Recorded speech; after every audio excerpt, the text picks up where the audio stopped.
बकरियां चराई कर रही हैं मेरी। इस टाइम ये ज़मीन खाली पड़ी हुई थी बारिशों की वजह से, अब इसमें घास वगैरह उगाया है, तो माशाल्लाह बकरियां बड़े शौक़ से घास ये खा रही हैं।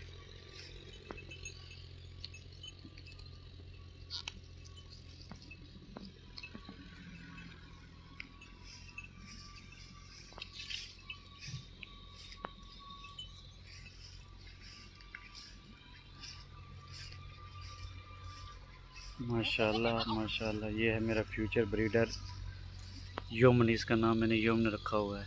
ये साथ इसकी माँ है और ये इसकी बहन है, इसका नाम मैंने अजवा रखा हुआ है।